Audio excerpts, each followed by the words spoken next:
Hello friends, ಎಲ್ಲರಿಗೂ ನಮಸ್ಕಾರ. ಇವತ್ತು ಡೇ 3, 3ನೇ ದಿವಸ. ಇವತ್ತೀಗ ಮಾರ್ನಿಂಗ್ ಅಲ್ಲ, ಈಗ ಮಧ್ಯಾಹ್ನ 1 ಗಂಟೆ ಆಗ್ತಾ ಬಂತು.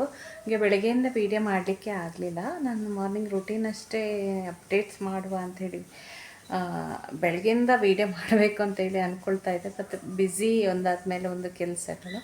ಹಾಗೆ ಮಾರ್ನಿಂಗ್ಗೆ ವರ್ಕೌಟ್ ಮುಗಿಸಿದ್ದೆ ನಾನು ಜಿಮ್ಮಲ್ಲಿ. ಮನೆಗೆ ತಲುಪಬೇಕಾದ್ರೆ 11 ಗಂಟೆ ಆಗಿದೆ. ಮಾರ್ನಿಂಗ್ ಯಾವಾಗಲೂ ಹಾಗೆ 5:15ಗೆ ಎದ್ದೆ.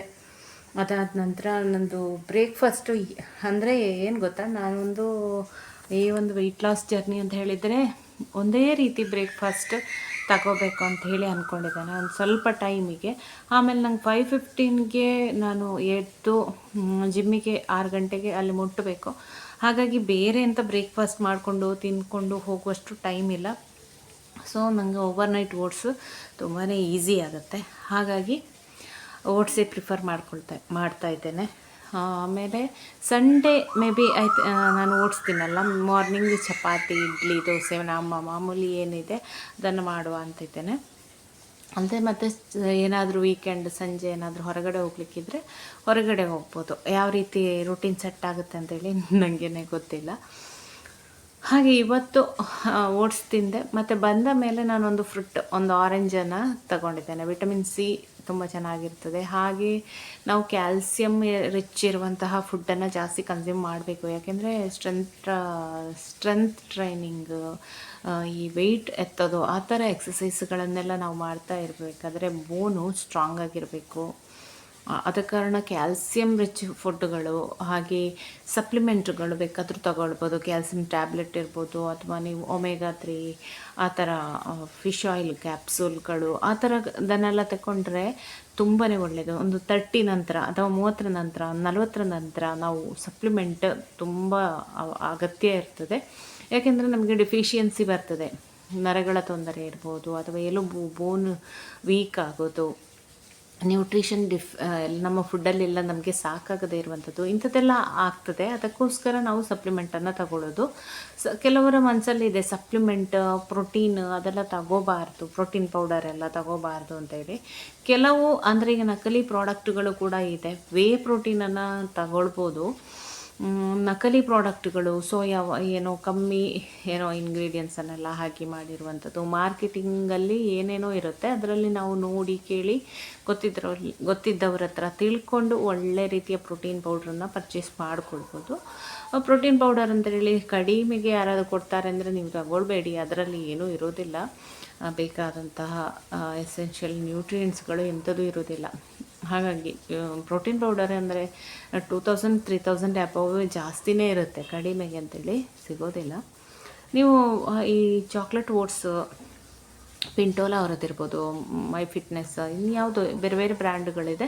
ಯಾವುದ್ರದ್ದು ಬೇಕಾದರೂ ತಗೊಳ್ಬೋದು ನಿಮ್ಗೆ ಇಷ್ಟ ಇದ್ದದ್ದು. ಅದರಲ್ಲೇನೋ ಪ್ರೋಟೀನ್ ಫುಲ್ ಇದೆ ಅಂತೇನೆಲ್ಲ ಅಲ್ಲ. ಆದರೆ ನಿಮಗೆ ಇನ್ಸ್ಟಂಟಾಗಿ ಆಫೀಸ್ಗೆ ಹೋಗೋವರಿಗೆ, ಕೆಲಸಕ್ಕೆ ಹೋಗೋವರಿಗೆ, ಸ್ಟೂಡೆಂಟ್ಸ್ ಆಗಿರ್ಬೋದು, ಕಾಲೇಜಲ್ಲಿ ಹಾಸ್ಟೆಲಲ್ಲಿರೋರಿಗೆಲ್ಲ ಅದು ತುಂಬ ಬೆಸ್ಟ್, ಈಸಿ, ಅರ್ಜೆಂಟಿಗೆ ಒಂದು ಹೊಟ್ಟೆ ಫುಲ್ ಮಾಡಿಕೊಂಡು ಹೋಗ್ಬೋದು. ಆ ರೀತಿಯ ಬ್ರೇಕ್ಫಾಸ್ಟು ಓಟ್ಸ್ ಅಂತ ಹೇಳಿದರೆ. ಅಥವಾ ಮಾಮೂಲಿ ಓಟ್ಸೇ ಓವರ್ನೈಟ್ ಓಟ್ಸ್ ಮಾಡ್ಕೊಳ್ಬೋದು. ಮೊಸರು, ಚಿಯಾ ಸೀಡ್ಸ್, ಡ್ರೈ ಫ್ರೂಟ್ಸ್ ಎಲ್ಲ ಹಾಕ್ಕೊಂಡು ಫ್ರೂಟ್ಸ್ ಹಾಕಿ ತಿನ್ಬೋದು. ತುಂಬ ಚೆನ್ನಾಗಿರ್ತದೆ. ಮ್ಯಾಂಗೋವನ್ನು ಅದಕ್ಕೆ ಹಾಕ್ಕೊಂಡ್ರೆ ತುಂಬ ಚೆನ್ನಾಗಿರ್ತದೆ. ಆದರೆ ಪೋಷನ್ ಯಾವಾಗಲೂ ನೋಡ್ಕೊಳ್ಬೇಕು. ಪೋಷನ್ ಕಂಟ್ರೋಲ್ ಹೇಳೋದು ತುಂಬಾ ಇಂಪಾರ್ಟೆಂಟ್. ನಮ್ಮ ಒಂದು ಹೆಲ್ದಿ ಲೈಫ್ ಸ್ಟೈಲ್ ಮ್ಯಾನೇಜ್ ಮಾಡುವಾಗ, ತೂಕ ಕಡಿಮೆ ಮಾಡ್ಕೊಳ್ಳುವಾಗ ಅದೆಲ್ಲ ಇಂಪಾರ್ಟೆಂಟ್. ಅದನ್ನೆಲ್ಲ ಗಮನದಲ್ಲಿ ಇಟ್ಕೊಂಡಿರಬೇಕು. ಇವತ್ತೀಗ ಮಧ್ಯಾಹ್ನದಲ್ಲಿ ನಾನು ಒಂದು ಹೈ ಪ್ರೋಟೀನ್ ರೆಸಿಪಿಯನ್ನೇ ಮಾಡುವ ಅಂತ ಅಂದ್ಕೊಂಡಿದ್ದೇನೆ. ಹೆಸರು ಬೇಳೆ ಇದೆ ಅಲ್ವಾ, ಅದನ್ನು ಆಲ್ರೆಡಿ ನೆನೆಸಿದ್ದೇನೆ. ಈಗ 10 ಗಂಟೆಗೆ ಜಿಮ್ಮಿಂದ ಬಂದೆ, ಸ್ನಾನ ಎಲ್ಲ ಆಯಿತು. ಈಗ ನೆನೆಸಿದ್ದೇನೆ, ಅದರಿಂದ ಈಗ ಮಾಡುವ ಅಂಥೇಳಿ ಪ್ರಿಪರೇಷನ್ ಮಾಡ್ತಾಯಿದ್ದೇನೆ. ನಿಮಗೂ ಕೂಡ ಆ ರೆಸಿಪಿಯನ್ನು ತೋರಿಸ್ತೇನೆ, ಹೇಗೆ ಮಾಡೋದು ಅಂತೇಳಿ ನೋಡುವ. ಹಾಗೆ ಇವತ್ತೀಗ ಏನು ಮಧ್ಯಾಹ್ನ ನಾನು ಮಾಡ್ತೇನೆ ಅದನ್ನೇ ನೈಟ್ ಡಿನ್ನರಿಗೆ ಕೂಡ ಅದನ್ನೇ ತಗೊಳ್ತೇನೆ. ಈವ್ನಿಂಗ್ ಸ್ನ್ಯಾಕ್ಸ್ ಅಂತ ಏನೂ ತಗೊಳ್ಳಲ್ಲ. ಏನೋ ಬೇಕು ಅಂತಾದರೆ ಫ್ರೂಟ್ಸ್ ತಗೊಳ್ತೇನೆ, ಅದಿಲ್ಲ ಅಂತಾದರೆ ಪೀನಟ್ ಬಟರ್ ಹಾಕಿ ಒಂದು ಬ್ರೆಡ್ಡನ್ನು ತಗೊಳ್ತೇನೆ. ಮತ್ತು ಸಂಜೆ ನಾನು ಈಗ ಪ್ಲ್ಯಾನ್ ಮಾಡಿದ್ದೇನೆ, ಸಂಜೆ ಸ್ವಲ್ಪ ಬೇರೆ ಶಾಪಿಂಗ್ ಹೊರಗಡೆ ಹೋಗಬೇಕು ಅಂಥೇಳಿ. ಅಂದರೆ ನನಗೆ ಜಿಮ್ಮಿದ್ದು ಕೆಲವೆಲ್ಲ ಡ್ರೆಸ್ ಅಂದರೆ ಎಲ್ಲ ತಗೊಳ್ಬೇಕಿತ್ತು, ಪರ್ಚೇಸ್ ಮಾಡುವ ಅಂತೇಳಿ ಸಂಜೆ ಹೋಗುವ ಅಂತಿದ್ದೇನೆ. ಅದು ಬಿಟ್ಟರೆ ಅದಿಲ್ಲ ಅಂದರೆ ಜಿಮ್ಮಿಗೆ ಹೋಗಿಬಿಟ್ಟು ಕಾರ್ಡಿಯೋ ಮಾಡಿ ಬರಬೇಕು. ಕಾರ್ಡಿಯೋ ಬೆಳಿಗ್ಗೆ ಮಾಡಲಿಲ್ಲ, ಹಾಗೆ ಕಾರ್ಡಿಯೋ ಎಕ್ಸಸೈಸ್ ಎಲ್ಲ ಮಾಡಿಕೊಂಡು ಸಂಜೆ ಬರೋದು. ಹಾಗೆ ಇವತ್ತಿನ ರುಟೀನ್ ಹಾಗೆ ಇದೆ. ನೆಕ್ಸ್ಟ್ ಡಿನ್ನರನ್ನು ರೆಸಿಪಿಯನ್ನು ನಾನೇನು ತೋರಿಸಲ್ಲ, ಯಾಕೆಂತ ಹೇಳಿದರೆ ಮಧ್ಯಾಹ್ನದ ಏನು ತಿಂತೇನೆ ಅದನ್ನೇ ತಿಂತೇನೆ. ಹಾಗಾಗಿ ಈಗ ರೆಸಿಪಿ ಹೇಗೆ ಮಾಡೋದು ನೋಡುವ ಬನ್ನಿ ಫ್ರೆಂಡ್ಸ್. ಇವತ್ತು ಈ ಹೆಸರು ಬೇಳೆಯಿಂದ ದೋಸೆಯನ್ನು ಮಾಡ್ಕೊಳ್ತಾ ಇದ್ದೇನೆ. ಇದಕ್ಕೆ ಹೈ ಪ್ರೋಟೀನ್ ಆಗಲಿಕ್ಕೆ ಇದು ಮಾತ್ರ ಅಲ್ಲ, ಜೊತೆಗೆ ಇಲ್ಲಿ ನೋಡಿ ನಾನು ಮಿಲ್ಕಿ ಮಿಸ್ಟ್ ಅವರದ್ದು ತಗೊಂಡಿದ್ದೇನೆ. ಹೈ ಪ್ರೋಟೀನು, ಲೋ ಫ್ಯಾಟ್, ಇದು ಲೋ ಫ್ಯಾಟ್ ಪನ್ನೀರ್ ಅಂತ ಹೇಳಿ ಸಿಗ್ತದೆ, ಇದನ್ನು ತಗೊಂಡಿದ್ದೇನೆ. ಇದನ್ನು ಹಾಕ್ಕೊಂಡು ಇವತ್ತು ದೋಸೆ ಮಾಡಲಿಕ್ಕಿದೆ, ರೊಟ್ಟಿ ಮಾಡಲಿಕ್ಕಿದೆ. ಇದಕ್ಕೆ ತರಕಾರಿ ಎಲ್ಲ ಬೇಕು, ತರಕಾರಿ ಕೂಡ ಈಗ ಹೆಚ್ಚಿಕೊಳ್ಳುವ. ಇಲ್ಲಿ ನೋಡಿ, ಈಗ ಹೆಸರು ಬೇಳೆಯನ್ನು ರುಬ್ಬಿದೆ. ಹೆಸರು ಬೇಳೆಗೆ ನೀವು ಬೇಕಾದರೆ ಹಸಿಮೆಣಸು, ಶುಂಠಿ ಎಲ್ಲ ಹಾಕ್ಕೊಳ್ಬೋದು. ನಾನೊಂದು ಹಸಿಮೆಣಸು, ಸ್ವಲ್ಪ ಉಪ್ಪೆಲ್ಲ ಹಾಕ್ಕೊಂಡು ರುಬ್ಬಿ ಆಯಿತು. ಎಷ್ಟು ಬೇಕಷ್ಟು ಉಪ್ಪನ್ನು ಹಾಕ್ಕೊಳ್ತೇನೆ. ಉಪ್ಪನ್ನು ಹಾಕಿ ಆಮೇಲೆ ಮಸಾಲೆಗಳನ್ನು ಹಾಕ್ಕೊಳ್ಳುವ. ಇದಕ್ಕೆ ಈಗ ಮೊದಲಿಗೆ ಸ್ವಲ್ಪ ಜೀರಿಗೆಯನ್ನು ಹಾಕ್ಕೊಳ್ತೇನೆ, ಯಾಕೆಂದರೆ ಹೆಸರು ಬೇಳೆ ಗ್ಯಾಸ್ ಆಗ್ತದೆ, ಅದಕ್ಕೋಸ್ಕರ ಸ್ವಲ್ಪ ಜೀರಿಗೆ ಹಾಕ್ಕೊಳ್ಳೋದು. ಅದಾದ ನಂತರ ಕ್ಯಾಲ್ಸಿಯಂ ರಿಚ್ ಆಗಿರಲಿ ಅಂಥೇಳಿ ಎಳ್ಳನ್ನು ಹಾಕ್ಕೊಳ್ತಾ ಇದ್ದೇನೆ. ಅದಾದ ನಂತರ ಇದಕ್ಕೆ ಮೆಣಸಿನ ಹುಡಿಯನ್ನು ಹಾಕ್ಕೊಳ್ತಾ ಇದ್ದೇನೆ.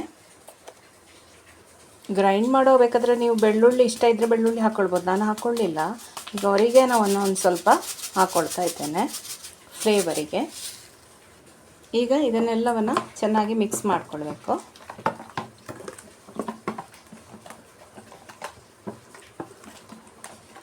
ಇಷ್ಟೇ ಹಾಕ್ಕೊಳ್ಳೋದಲ್ಲ, ಇನ್ನು ಇದಕ್ಕೀಗ ತರಕಾರಿ ಹಾಕ್ಕೊಳ್ಳಿಕ್ಕಿದೆ. ನೀವು ಬ್ರೆಡ್ಡನ್ನು ಬೇಕಾದರೆ ಈ ಥರ ಮಾಡಿಕೊಂಡು ಬ್ರೆಡ್ಡನ್ನು ಇದರಲ್ಲಿ ಮುಳುಗಿಸಿ ಸ್ಯಾಂಡ್ವಿಚ್ ಥರ ಅದನ್ನು ಕೂಡ ಮಾಡ್ಕೊಳ್ಬೋದು. ಬ್ರೆಡ್ ಆಮ್ಲೆಟ್ ಥರ ಮಾಡ್ಕೊಳ್ಬೋದು. ಈ ಪೇಸ್ಟಲ್ಲಿ ಬ್ರೆಡ್ಡನ್ನು ಮುಳುಗಿಸುವಂಥದ್ದು, ಆಮೇಲೆ ಬೇಯಿಸುವಂಥದ್ದು. ಈಗ ಇದಕ್ಕೆ ಸಾಕಷ್ಟು ತರಕಾರಿಗಳನ್ನು ಹಾಕ್ಕೊಳ್ಳುವ. ಇಲ್ಲಿ ನಾನು ಕ್ಯಾಪ್ಸಿಕಮ್ಮು, ಟೊಮೆಟೊ ಒಂದು, ಹಾಗೆ ನೀರುಳ್ಳಿ ಇಷ್ಟನ್ನು ಕಟ್ ಮಾಡಿ ಸಣ್ಣಕ್ಕೆ ಇಟ್ಕೊಂಡಿದ್ದೇನೆ. ಎಷ್ಟು ಸಣ್ಣ ಆಗುತ್ತೋ ಅಷ್ಟು ಸಣ್ಣಕ್ಕೆ ಕಟ್ ಮಾಡಿ ಇದನ್ನು ಹಾಕ್ಕೊಳ್ಳುವ. ಕ್ಯಾರೆಟ್ ಖಾಲಿಯಾಗಿದೆ, ಇಲ್ಲಾಂದರೆ ಕ್ಯಾರೆಟನ್ನು ಹಾಕ್ಕೊಳ್ಬೋದು.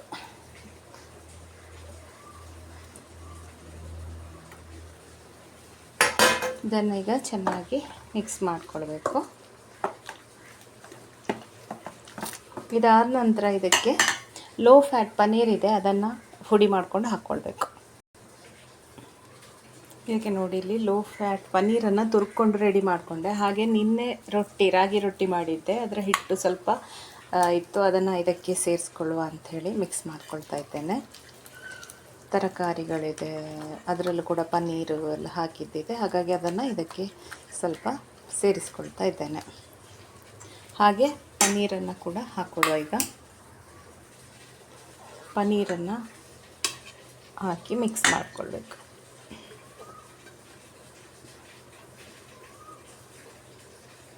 ಈ ಹೈ ಪ್ರೋಟೀನ್ ರೋಟಿ ತುಂಬ ರುಚಿಯಾಗಿರ್ತದೆ. ಹಾಗೆ ನಮಗೆ ಬೇಕಾದ್ದು, ನಮಗೆ ಎಷ್ಟು 30-40 ಗ್ರಾಮಷ್ಟು ಪ್ರೋಟೀನ್ ಇದರಲ್ಲಿ ಈ ಥರ ಮಾಡಿಕೊಂಡ್ರೆ ಸಿಗ್ತದೆ ನಮಗೆ. 1-2 ರೋಟಿ ತಿಂದರೆ ಇದೀಗ ನನಗೆ ಬೆಳಿಗ್ಗೆ ಮಧ್ಯಾಹ್ನಕ್ಕೂ ಸಾಕು, ರಾತ್ರಿಗೂ ಆಯಿತು.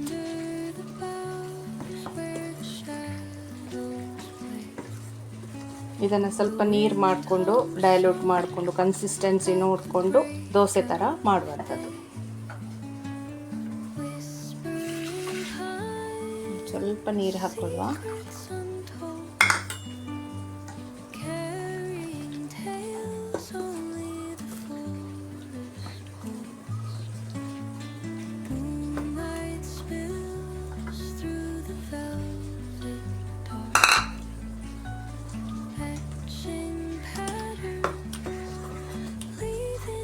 ಬೇಕಾದರೆ ಸ್ವಲ್ಪ ರವೆ ಕೂಡ ಹಾಕ್ಕೊಳ್ಬೋದು.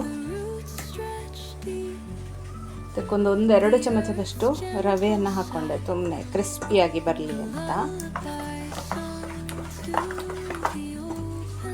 ಈಗ ನೋಡಿ, ಹಿಟ್ಟು ರೆಡಿ ಆಯ್ತು. ಇನ್ನೀಗ ದೋಸೆ ಮಾಡ್ಕೊಳ್ಳೋದು.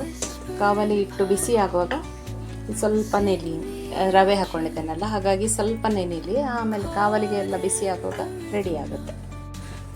ಕಾವಲಿ ಕಾದಿದೆ, ಹಿಟ್ಟು ರೆಡಿ ಆಗಿದೆ. ಈಗ ದೋಸೆ ಮಾಡ್ಕೊಳ್ಳೋಣ.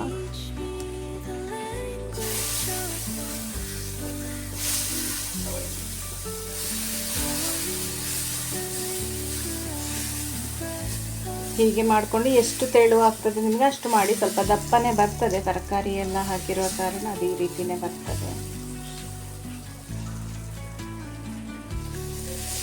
ಈ ರೀತಿ ಮಾಡ್ಕೊಂಡ್ರೆ ಆಯಿತು.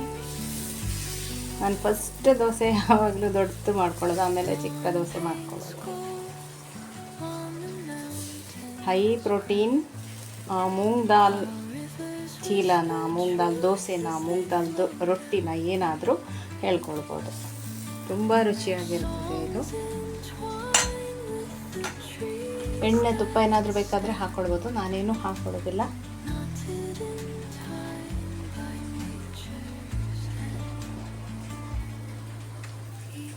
ನೋಡಿ, ಹೈ ಪ್ರೋಟೀನ್ ದೋಸೆ ರೆಡಿ ಆಯಿತು. ಇದು ನನ್ನ ಮಧ್ಯಾಹ್ನದ ಲಂಚ್.